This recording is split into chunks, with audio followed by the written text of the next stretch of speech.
Dicen que la muerte es un silencio absoluto, pero hay noches en las que el silencio no es vacío. Ann llama. Se acerca.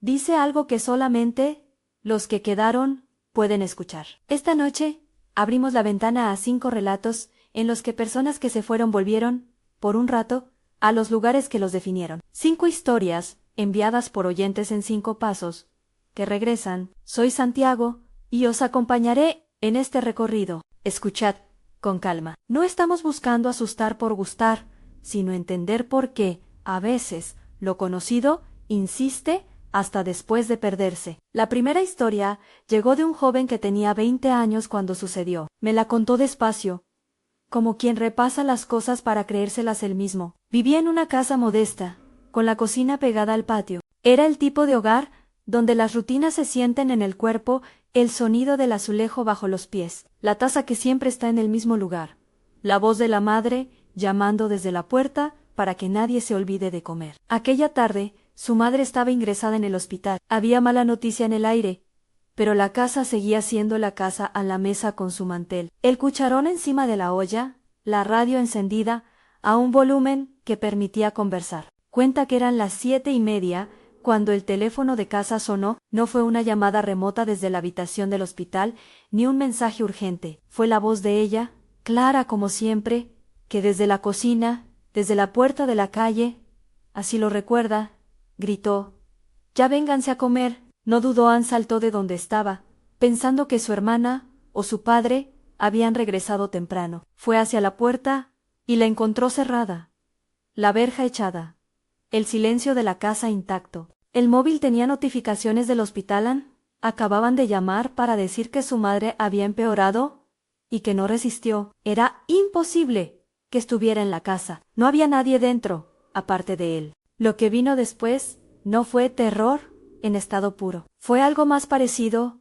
a que las piezas de su vida se ordenaron durante un instante para permitir un último gesto de normalidad. La voz no fue un eco ni una alucinación sonora sin forma. Fue la misma cadencia con la que, durante años, su madre lo llamaba a la mesa. Él cerró los ojos y por un momento se permitió creer que ella, en algún lugar, le dejaba un último mandato doméstico, una despedida enrollada en la costumbre. No hubo puerta que se abriera, ni sombra que se viera en el pasillo. Solo esa llamada, que según dice, le dio paz. Le dio tiempo para sentarse y llorar en la cocina, sin prisa, como si la casa le hubiera ofrecido cerrar algo que nadie más podía cerrar por él. Algunos podrían buscar una explicación en que el teléfono fue mal encendido, que alguien imitó la voz. Pero su relato no es una investigación técnica, es algo íntimo. Él repite que no sintió miedo sino alivio, que después de la noticia, la casa dejó de ser un lugar de ausencia y se convirtió en el lugar donde su madre, una vez más, lo llamó a la mesa. Aquella llamada le permitió dar un paso hacia el duelo con menos vacío. Si esto fue una coincidencia, una memoria que emergió en el momento justo, o algo que todavía no sabemos nombrar. Lo que queda es la imagen de una voz que regresó para cerrar una faena cotidiana y comer juntos una vez más. Si esta historia te ha tocado, suscríbete y comparte tu experiencia. Quizá la escuchemos en un próximo episodio. Hay relatos que curan por la forma en que reafirman lo humano, en que, incluso en la muerte, lo cotidiano insiste. Lo que sigue es otro tipo de testimonio, a una comunidad que afirma haber visto a una mujer volver a sus caminos. No fue uno, sino varias voces las que comenzaron a contarlo. En Tepeclixpa, pueblo de veredas y milpas, la abuela de la que hablan estas historias murió en los años 90. Era de las que conocían cada curva de la tierra, la que barría la acera a la misma hora y que llevaba siempre la gorra puesta cuando salía a la vereda. En lugares así, las rutinas no son simples hábitos, son la manera en que se nombra a la gente. Tras su funeral, empezaron a circular cuentos del mismo tipo.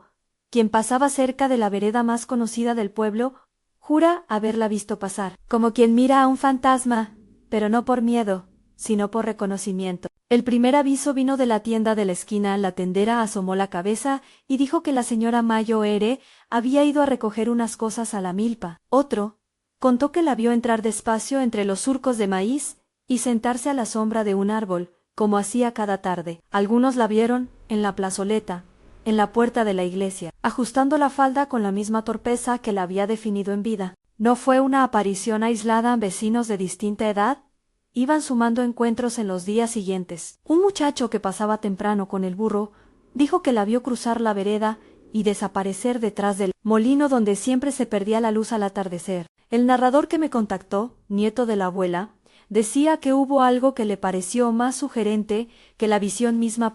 La manera en que la mujer retomaba las acciones que habían marcado su vida, como si viniera a recoger los pasos que dejó. La gente llamó a eso ver a alguien arremangando la vida otra vez. Otra vez, no buscó asustar a nadie, sino retomar un hilo. Para algunos fue consuelo, para otros, el inicio de una historia que el pueblo contaría a los niños. En los años posteriores, la historia se convirtió en parte del folclore local en C. Repetía en el mercado y en la cantina. Se mencionaba en las bodas con la misma naturalidad con que se nombra a los muertos al encender una vela. Importa cómo lo cuentan. No había sensación de peligro ni agresión. Cuando ellos la vieron entre las milpas, dicen que ella parecía más ocupada que preocupada. Caminaba, se sentaba, volvía a incorporarse. Para la comunidad, fue como si la abuela hubiera vuelto a terminar de hacer lo que siempre hacían: ver la tierra, asegurarse de que las cosas estaban en su lugar, regresar a la casa y meterse en la costumbre de su pueblo. Es una manera de pensar la muerte que no borra a la persona, sino que la incorpora en la memoria viva del lugar. Se trató de un delirio colectivo, de la potencia de la costumbre, o de algo que no sabemos explicar. Difícil decirlo. Lo que permanece es la imagen de una figura entrando en la milpa y perdiéndose en la quietud de una tarde de los 90, como si los límites entre vida y costumbre se hubieran quedado pegados un rato más. Lo que viene ahora no es leyenda urbana, es lo que la gente del pueblo jura haber visto. La tercera historia cambia de escenario de la tierra y la cocina. Pasamos a la noche de una fábrica. Héctor trabajaba como guardia de seguridad en un polígono industrial. Era buen hombre, trabajador de la noche, de esos que conocen el zumbido de las máquinas hasta en sueños. Su rutina era simple: patrullar, verificar puertas, mirar luces. Salía a última hora para arrancar su turno, y su presencia se sentía como una garantía silenciosa entre las naves. Una madrugada de 2009, tuvo un accidente en la vía. Murió en la calle. Sus compañeros lo recuerdan porque, durante semanas después, empezaron a sentirlo alguien que hacían pasar por su ronda habitual, la gorra izquierda en la mano, esa forma de pasar por la oficina de control para comprobar que todo estaba bien. Era un gesto que repetía en vida y que, según cuentan, no paró tras su muerte. Primero fueron un par de compañeros los que dijeron haber sentido un frío, la sensación de pasos que no terminaban de materializarse. Luego alguien dijo que lo había visto cruzar la zona de carga con la linterna encendida, aunque al revisar las grabaciones de las cámaras de seguridad no aparecía figura alguna en ese momento. Ese dato técnico, la cámara sin imagen, se convirtió en parte del relato. Según quienes vivieron el suceso, las grabaciones no mostraron a nadie en las pantallas, se veían con normalidad. El flujo de vídeo estaba intacto, pero la conversación entre los trabajadores y el rumor que circuló en el comedor hablaban de una presencia. Hubo también fallos eléctricos inexplicables en luces que se atenuaban, sensores que marcaban actividad sin pista visible. No se presentó ninguna prueba concluyente, solo la percepción de quienes compartían el turno. ¿Es importante decir esto, Ann? La historia no pretende probar nada más allá de lo que la gente sintió y narró. La ausencia de imagen no es una prueba de nada, y los testigos no lo presentaron como tal. Ellos dijeron: lo vimos pasar por costumbre. Lo que sobresale es la idea de la rutina que no se detiene por la muerte. Héctor, según los compañeros, continuó caminando ese turno durante noches. Para muchos de ellos fue algo perturbador.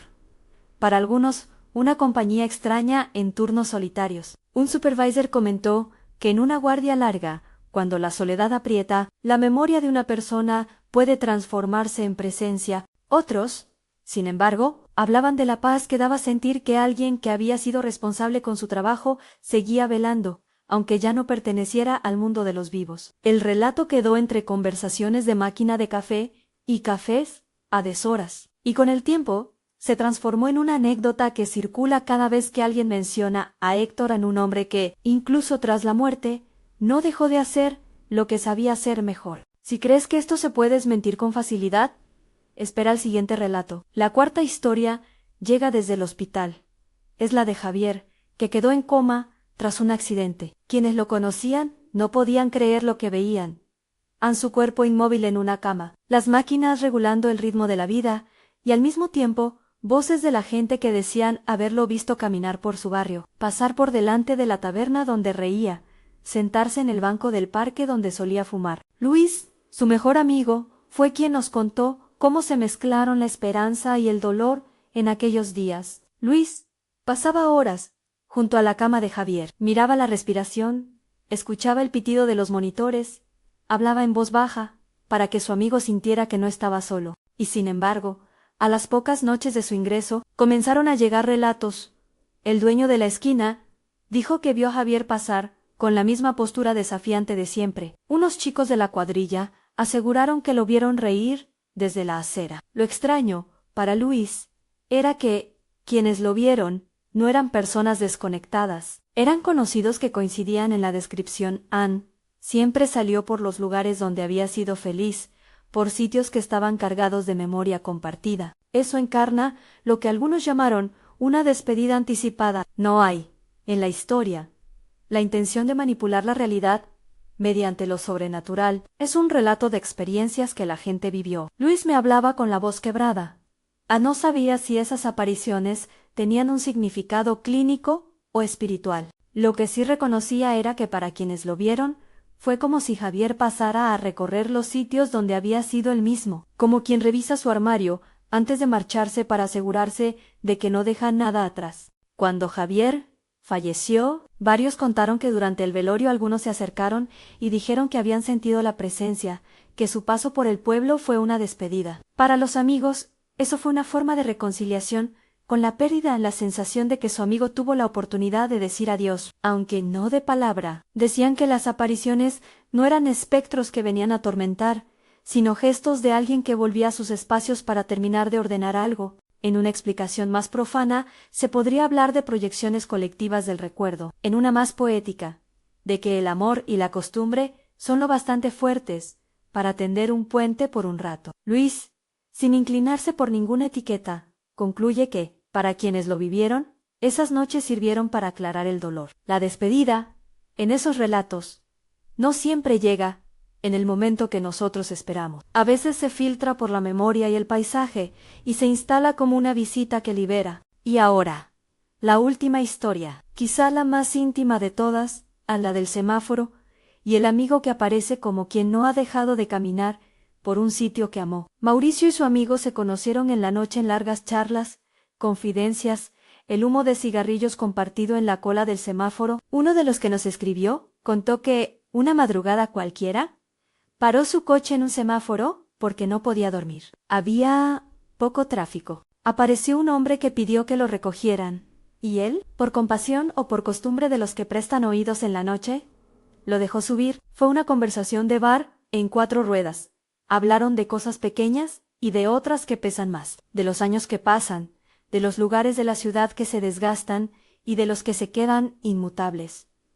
El hombre hablaba con voz conocida. Al cabo de la conversación, le preguntó su nombre y el visitante respondió a Mauricio. Le entró una sensación extraña, como si una costura del tiempo se hubiera descosido. El conductor le dejó en la casa que le indicó. Al día siguiente, supo que Mauricio llevaba muerto varios días. No es una historia de gritos ni de perseguidores. Es una escena privada que se quedó pegada en la piel del oyente. Lo que contaba el conductor parecía más una despedida que una broma macabra.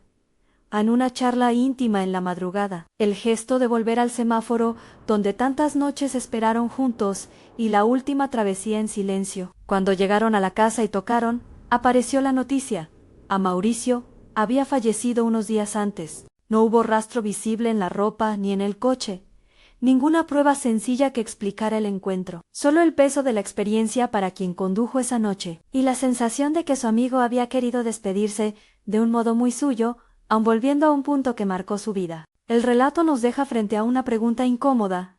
¿Qué significa que la gente vuelva a los sitios que les pertenecieron? En estos testimonios, la respuesta no es una sola. A veces se asemeja a Consuelo, una madre que pide a la mesa una última vez. Otras a la clausura de un capítulo en una abuela, que camina por la milpa una última vez, para que el pueblo recuerde. Con Héctor y Javier aparece la idea de la rutina que continúa. Con Mauricio, la intimidad de un adiós que no necesita espectadores. Lo curioso es que, a pesar de la diversidad, hay un hilo común en la pertenencia. Esos lugares no son neutros. Definen a las personas. Y cuando la persona se va, hay algo que, según nos cuentan, vuelve a pasear por lo que una vez fue suyo. No quiero presentar estos relatos como pruebas concluyentes de una realidad oculta. No es mi intención convertir los testimonios en afirmaciones científicas. Lo que sí puedo decir es que, en cada historia, lo importante no es tanto si lo que ocurrió posee una explicación material. Lo importante es lo que esos encuentros hacen con quienes se quedan. Dan paz, retuercen el dolor, reabren heridas o las cierran con una palabra humana. Nos recuerdan que la muerte, para mucha gente, no es una silueta que llega a romperlo todo de golpe, sino un tránsito que, a veces, pasa por las mismas veredas de siempre. Quizá lo más inquietante, reconfortante, según quien lo mire, es la imagen que repite cada relato en personas que regresan a caminar por los lugares que marcaron su vida. No para asustar, no para imponer un juicio, simplemente para recoger sus pasos. ¿Qué quiere decir eso? Tal vez que lo que somos se mide también por los caminos que elegimos, y que hay gestos tan repetidos que se convierten en señas indelebles. O quizás la respuesta es menos poética que el recuerdo colectivo y la necesidad de cerrar historias generan apariciones que sirven para compartir el duelo. En cualquier caso, la imagen persiste. Antes de despedirnos, te dejo una última escena. Imagina una casa con olor a sopa, una milpa en la tarde, una fábrica con luces que titilan, una habitación de hospital con una silla vacía al lado de la cama y un semáforo que administra sombras. Imagina que en cada uno de esos lugares alguien camina despacio, repite un gesto y se aleja. ¿Sería consuelo o advertencia? Es posible que lo que llamamos regresar sea, en el fondo, la forma que tiene la memoria de no dejar solos a los que se quedan. Si esta noche te han llegado estas historias, compártelas con alguien que disfrute los relatos inquietantes. Suscríbete, deja en los comentarios si alguna vez sentiste que alguien regresó a sus pasos, y cuéntanos lo que pasó. Entre todas las voces construiremos una cartografía de ecos que quizá nos ayude a entender por qué, a veces, la vida insiste en andar de nuevo por donde estuvo. Nos vemos en el próximo episodio. Gracias por escuchar y por dejar que estas voces tengan un lugar para contarse. ¿Y tú? ¿Alguna vez sentiste que la vida volvía a llamarte por el lugar donde más fuiste?